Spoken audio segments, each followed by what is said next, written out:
సరే ఇప్పుడు చూస్తున్నట్టయితే మధ్యప్రదేశ్‌లో అయితే ఓటింగ్ శాతాన్ని పెంచడానికి, ప్రజల్ని ఆకర్షించడానికి కొన్ని స్కీమ్స్ లాగా, లక్కీ డ్రాస్ లాగా అయితే పెట్టడం జరిగింది. ఏంటంటే అందులో ప్రజల్ని బాగా ఆకర్షించడానికి టీవీలు, ఫ్రిడ్జ్‌లతో పాటు డైమండ్ రింగ్స్ కూడా పెట్టారు. సో ఇది అసలు నిజంగా ఫలించే అవకాశం ఉందంటారా? ఎందుకు ఫలించదమ్మా? మీలాంటి వాళ్ళందరూ డైమండ్ రింగ్ అంటే పరిగెత్తుకుంటే వెళ్ళి ఓటేయరా? మామూలుగా అయితే ఇంట్లో కూర్చుంటారు, సెలవు వచ్చింది కదా హాయిగా ఎంజాయ్ చేద్దాం టీవీ చూసుకుంటా అని కదా. ఇవాళ యూత్ అనే కాదు, పెద్దాళ్ళకి కూడా ఒక రకమైన నిర్లక్ష్యం వచ్చేసింది. ఓటు హక్కు విలువ తెలియట్లేదు. ఎప్పుడైతే గతంలో స్వతంత్ర పోరాటం చేశారో వాళ్ళకి ఆ స్వతంత్రం విలువ, ఓటు విలువ తెలుసు. మనం పుట్టేటప్పటికే మనం ఒక స్వతంత్ర దేశంలో పుట్టాము కాబట్టి మనకి స్వేచ్ఛా స్వాతంత్రాలు పూర్తిగా ఉన్నాయి. మన తాతల టైంలో ఈ పరిస్థితి లేదు కదమ్మా. వాళ్ళకి అది బ్రిటిష్ వాళ్ళ దగ్గర అణిచివేతకు గురయ్యి ఇవాళ ప్రజాస్వామ్యం వచ్చిన తర్వాత మనకి ఇంత స్వేచ్ఛా స్వాతంత్రాలు లభించినాయని, మంచి ప్రభుత్వాన్ని ఎన్నుకోవాలని ఓటింగ్ రోజు కంపల్సరీగా వెళ్ళి క్యూలో నుంచుని ఎంత లేట్ అయినా కూడా ఓటు వేసుకుని అదొక పవిత్రమైన బాధ్యతగా. మీకు తెలియదు, గతంలో అయితే పెద్దవాళ్ళు స్నానం చేసుకుని పూజ చేసుకుని బొట్టు పెట్టుకుని పోలింగ్ కేంద్రానికి వెళ్ళేవాళ్ళు. అదొక పవిత్రమైన కార్యక్రమం. గుడికి వెళ్తున్నంతకన్నా కూడా పవిత్రత. మీకు గుర్తుందో లేదో, మోడీ గారు కూడా ఫస్ట్ టైం పార్లమెంట్కి వచ్చినప్పుడు కింద మెట్లకి తల ఉంచి తల ఆనిచ్చి నమస్కారం పెట్టుకుని లోపలికి వెళ్ళాడు. ఒక దేవాలయంలో నేను ప్రవేశిస్తున్నాను అని. ఫస్ట్ టైం ఆయన ఎంపీ అయి ప్రధానమంత్రి అవుతున్న టైంలో. అంతకుముందు ఆయన చీఫ్ మినిస్టర్గా చేశాడు కానీ ఎంపీగా ఎప్పుడూ చేయలే. ఫస్ట్ టైం విన్నప్పుడే మళ్ళీ ప్రధానమంత్రి కూడా అయ్యారు. ఆ రోజు ఆయన మోకరిల్లి దండం పెట్టుకున్నాడు తలకి మెట్లు కానిచ్చి. అంటే వాళ్ళకి తెలుసు అది ఎంత పవిత్రమైన ప్రదేశమో. అలాగే మనం ఆ పవిత్రమైన ప్రదేశానికి చట్టాలు చేసే పని అప్పగించే ప్రతినిధుల్ని ఎన్నుకోవటం అంటే అది మనం పవిత్ర బాధ్యత. మంచి వాళ్ళని ఎన్నుకోవాలి. తాగుబోతులనో లేకపోతే క్రైమ్ చేసే వాళ్ళనో, భూ కబ్జాదారులనో, లేకపోతే దొంగ ఓట్లు ముద్రించే వాళ్ళనో, సారా వ్యాపారస్తులనో కాదు కదా ఎన్నుకోవాల్సింది. ప్రజల పట్ల అభిమానం ఉండి, మంచి విద్యార్హతలు ఉండి, మంచి గుణము, ప్రజలకు సేవ చేయాలనే ఒక ధ్యేయం ఉన్న వ్యక్తుల్ని ఎన్నుకుంటే మనకి మంచి ప్రతినిధులు చట్టసభల్లోకి వెళ్ళి మంచి చట్టాలు చేస్తారు, పరిపాలన మంచిగా జరుగుతుంది. కానీ ఇవాళ ఉన్న పరిస్థితుల్లో ఇవాళ యువత ఓట్లు సెలవు ఇచ్చారు అంటే ఆ సెలవుని ఒక వినోద కార్యక్రమాలకి ఉపయోగించుకోగలుగుతున్నారు తప్ప ఏ సినిమాలకో, షికార్లకో, క్రికెట్లకో లేకపోతే ఇంకా ఏమైనా కార్యక్రమాలకో వెళ్తున్నారు. కానీ పోలింగ్ బూత్కి వెళ్ళి ఓటు వేయాలి, మన పవిత్రమైన బాధ్యత ఇది. మన పూర్వీకులు ఎంతో జీవితాలని త్యాగం చేసి మనకి హక్కు ఇప్పించారు అనేది తెలుసుకోలేకపోతున్నారు. అంటే మనం చూసాం అసెంబ్లీ ఎన్నికలు జరిగినప్పుడు తెలంగాణలో హైదరాబాద్లో చూసుకుంటే 30% కూడా అయిన సందర్భాలు హైదరాబాద్లోనే. ఇంత పెద్ద సిటీ అయి ఉండి ఇంతమంది చదువుకున్న వాళ్ళు ఉండి, ఉద్యోగస్తులు ఉండి, ఐటీ ఉద్యోగస్తులు ఇంతమంది ఉండి ఎందుకు హైదరాబాద్లో ఇంత నిర్లక్ష్యం చేశారు? ఎంత విద్యార్హత ఉంటే అంత నిర్లక్ష్యం అమ్మా ప్రజాస్వామ్యం పట్ల, ఓటు పట్ల. ఇంకా నేను ఇందాక చెప్పా కదా, గ్రామీణ ప్రాంతాల్లో చదువు లేని వాళ్ళు కూడా ఆ రోజు పవిత్రంగా స్నానం చేసుకుని దేవుడికి దండం పెట్టుకుని బొట్టు పెట్టుకుని ఒక దేవాలయానికి వెళ్ళినంత భక్తిగా వెళ్ళి ఓటేస్తారు, ఒక పవిత్రమైన బాధ్యత నెరవేర్చినట్టు. ఇవాళ ఎంత చదువుకున్న వాళ్ళు ఇంకా కొంచెం నిర్లక్ష్యంగా తయారయ్యారు. అందువల్లే ఇప్పుడు ఎట్లాంటి పరిస్థితి అంటే, ఇప్పుడు అక్కడ కలెక్టర్ గారు ఎవరైతే ఉన్నాడో శైలేంద్ర విక్రమ్ సింగ్ అని భోపాల్ కలెక్టర్ గారు, ఆయనే రిటర్నింగ్ ఆఫీసరు. ఆయన ఒక క్రియేటివ్గా, ఆయన కూడా యువకుడు కాబట్టి ప్రజల ఓటింగ్ పర్సంటేజ్ క్రమేపీ తగ్గుతుంది. మరి అర్బన్ ఏరియాస్ హైదరాబాద్ లాంటి సిటీస్లో ఇంకా తగ్గిపోతుంది. ఇంకా గ్రామీణ ప్రాంతాల్లోనే బాగుంటుంది. యావరేజ్ 60%, 70%. కొన్నిసార్లు హైదరాబాద్లో 30-32% కూడా తగ్గిపోయిన చరిత్రలు మనం చూసాం. అట్లా అందువల్ల ఆయన కలెక్టర్ గారు క్రియేటివ్గా ఏం చేశాడంటే ఓట్లు పర్సంటేజ్ పెంచాలి, బాగా ఒక 90% రాక 85 తీసుకురావాలని. ఓటింగ్లో పాల్గొన్న ప్రతి వాళ్ళకి మేము ఒక ఇది ఇస్తాం, కూపన్.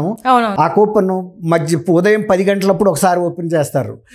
ఒక కూపన్లో చేసి ఎవరైతే ఎంపిక అవుతారో వాళ్ళు మీరు చెప్పినట్టు డైమండ్ రింగు, ఫ్రిడ్జ్, టీవీ ఇలాంటి కొంచెం ఆకర్షణగా ఇస్తున్నారు. నిజానికి అది చాలా గొప్ప పని. అట్లాగే మళ్ళీ 3 గంటలకు ఒకసారి, మళ్ళీ సాయంత్రం 6 గంటలకు ఒకసారి పోలింగ్ పూర్తి అయిపోయినప్పుడు మళ్ళీ ఆ కూపన్స్ అన్నీ వేసి అట్లా తీసి జనంలో ఒక ఉత్సాహం కల్పించడానికి మనం కూడా వెళ్ళి ఓటేస్తే ఈ లక్కీ డ్రా నిర్వహిస్తున్నారు, మనకు కూడా ఏదైనా వస్తుంది అని ఒక ఆశ పెట్టి, తర్వాత కలెక్టర్ గారు ఇంత మంచి స్కీమ్ పెట్టాడు కదా మనం వెళ్ళి ఓటేయాలి అనేది. అంటే నిజానికి కలెక్టర్ గారికి అంత బాధ్యత తీసుకోవాల్సిన అవసరం లేదు.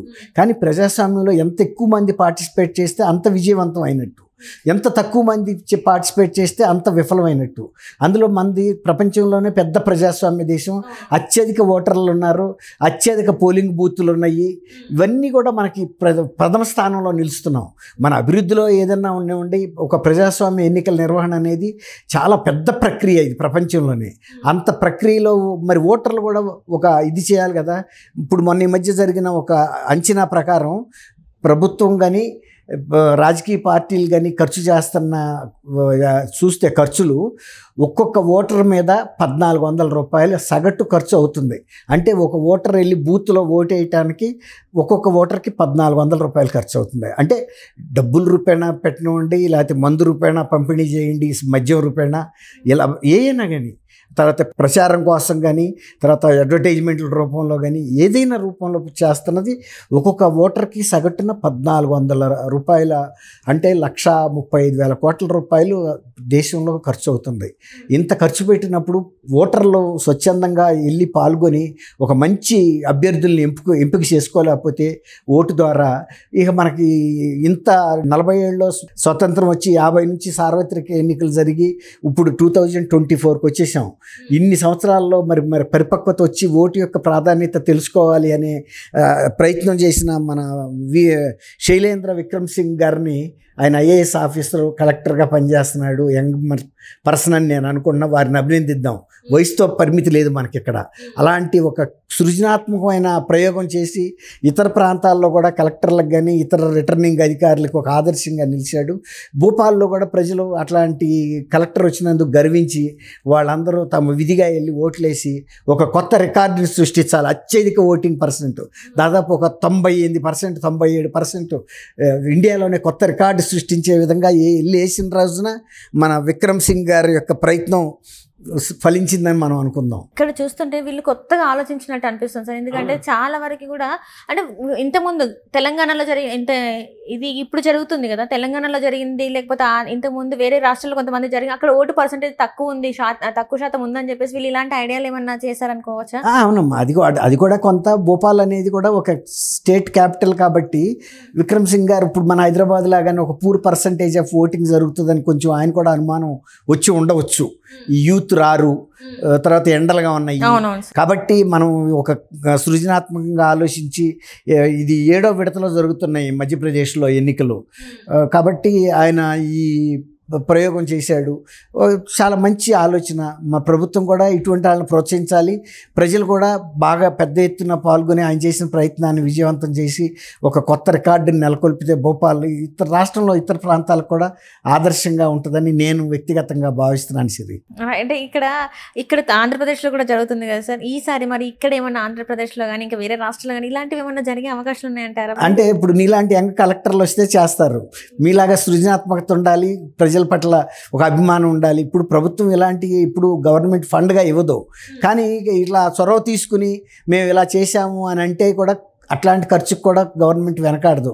చీఫ్ మినిస్టర్స్ అలాంటి ప్రతిపాదనలను ఆమోదిస్తారు. వాళ్ళు ఫైల్ పెడితే పుటప్ చేస్తే మేము ఇట్లాంటి ఉద్దేశంతో పెట్టాము, దీనికి ఇంత ఖర్చు అవుతుంది, ముఖ్యమంత్రి గారు దీన్ని శాంక్షన్ చేయమని అడిగితే తప్పకుండా చేస్తారు.